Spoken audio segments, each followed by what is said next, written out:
fruits you shall know them. Fine. So we're going to walk down that road. Before we do that, so now that's another thing you have to keep in mind. Before we do that, I want to make one more detour, okay? So I like making detours and then tangling them all back together. So I want to give you a bit of a history of theories of suffering. And I'm going to compare the Marxist theory of suffering to the Judeo-Christian theory of suffering. And the Judeo-Christian, and the reason I'm doing that is because I think the Judeo-Christian theory of suffering is actually one of the foundation stones of our entire culture. And so it actually matters why you think there's suffering. And so the story that describes the entry of suffering into the world, the mythological story, is the story in Genesis, the story of Adam and Eve. And basically what happens in the story of Adam and Eve is Adam and Eve are unconscious to begin with, and they're sort of in this paradisal state. There's no death, or at least there's no knowledge of death. There's also no knowledge of self. And then Eve eats the apple that the serpent gives her, and the scales fall from her eyes, and she gives the apple to Adam, and he eats it as well, so she makes him self-conscious. They both wake up. The first thing that happens is they realize that they're naked, and they cover themselves up. And the second thing that happens as a consequence of that realization is that they come to know the difference between good and evil. And I mean, that's an insanely complicated story that's dealing with a absolutely incomprehensible number of complex phenomena simultaneously, but it basically goes something like this, is that to be aware that you're naked is to be aware of your fragility and your mortality. When you have a nightmare about being naked in front of a crowd, it means that you're exposed to the crowd. All your flaws, all your mortal vulnerability is exposed to the crowd for them to see, for you to be ashamed of, for them to judge. That's partly why we're all clothed. That's partly why why clothing is a human universal. There's many human universals, by the way. Clothing is one of them, although it's used for many different purposes. So Adam and Eve cover themselves up, and so it's because they've realized that they're vulnerable. They're naked and vulnerable. That's self-consciousness. Human beings are self-conscious animals. We're really the only self-conscious animals. Other animals have the glimmerings of self-consciousness. Some of them can identify themselves in a mirror, for example, but we have whole theories of ourselves. We have whole articulated verbal and philosophical theories of what a human being is and what we each are as individuals. So really, those aren't in the same conceptual universe.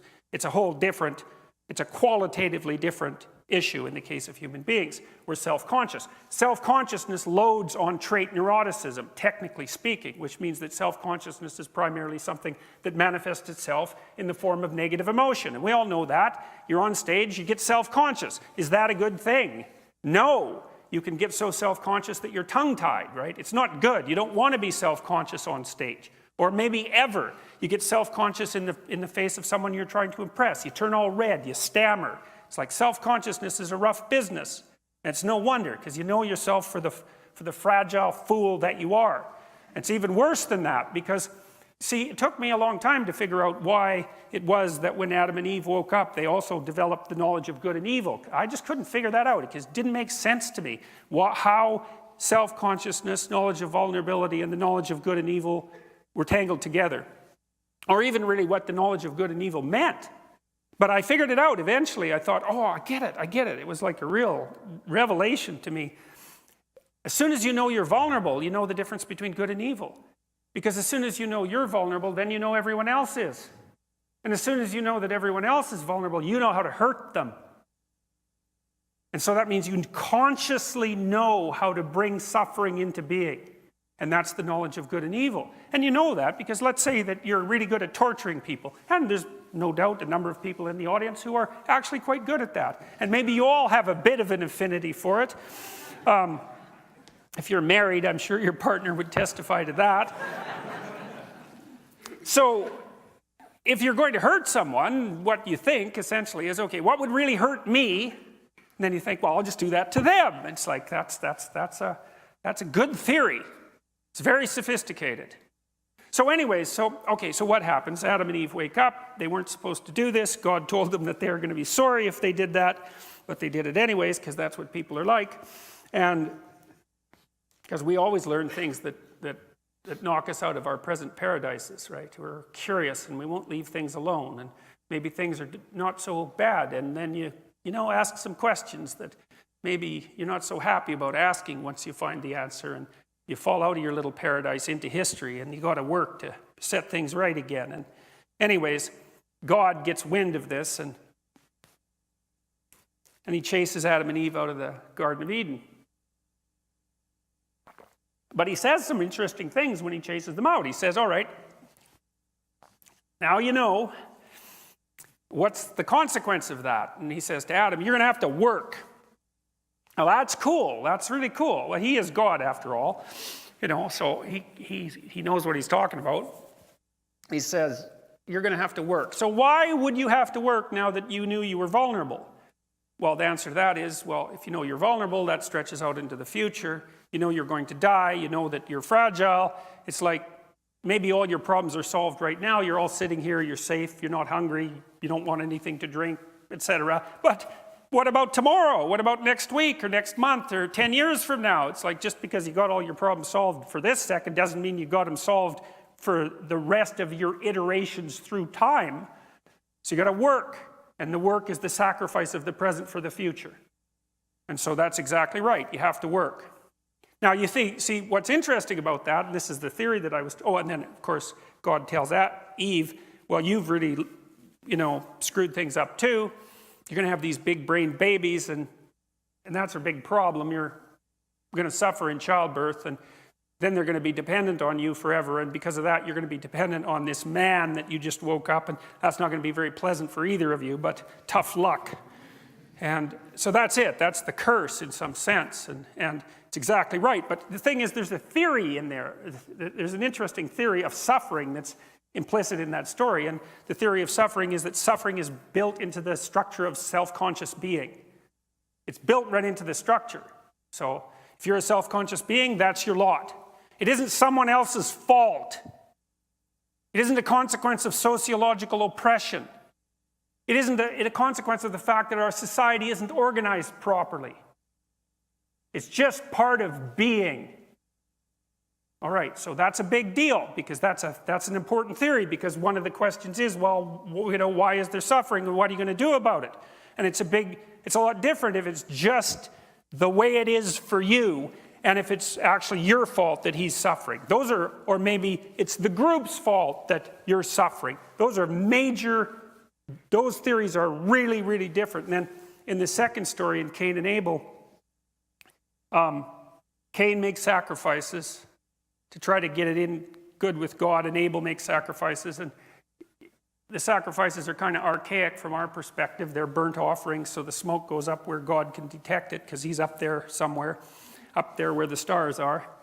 And God rejects Cain's sacrifices, and we don't really know why, but it kind of looks like Cain is a second-rater, and then Cain goes and complains to God and says, what kind of stupid universe did you make here? I'm breaking myself in half trying to get things together, making the proper sacrifices, and nothing's going well for me. And Abel,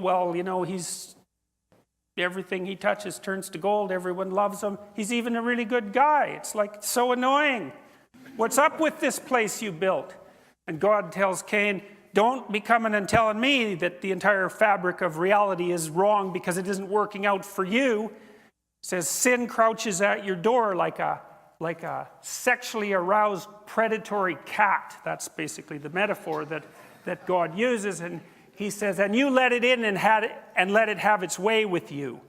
And that's really an interesting way of putting it, because what God says to Cain is that, you're all bitter and resentful, and really it's no wonder, because, things aren't going well for you. And then you've got Abel, who's overshining you in every way, but yeah, it's your fault.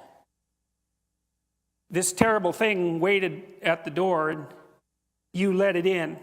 And then you entered into a creative union with it, and you produced something as a consequence. And that's this tormented spirit that you have now. And it's polluting your relationship with reality. And that's why things aren't working out very well for you.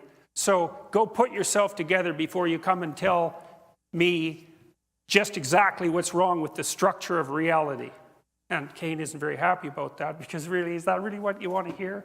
That's right, you have more misery than is necessary because you really didn't put your act together and you know it. And you've done it creatively. And so Cain goes and kills Abel. That's the story of how resentment enters the world.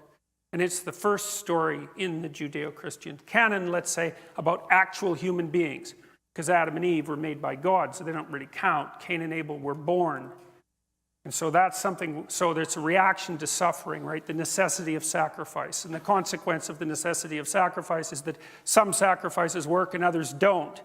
And then if your sacrifices aren't met with the goodwill of God, let's say, well, then that makes you angry.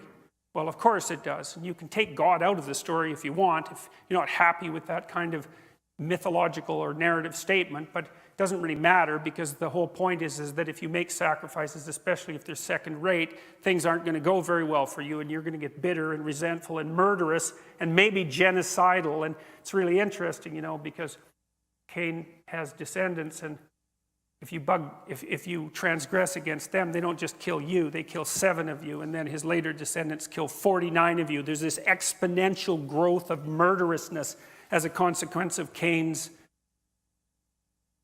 primal fratricide. And then the next story is the flood. And that's not an accident. There's nothing in those stories is an accident.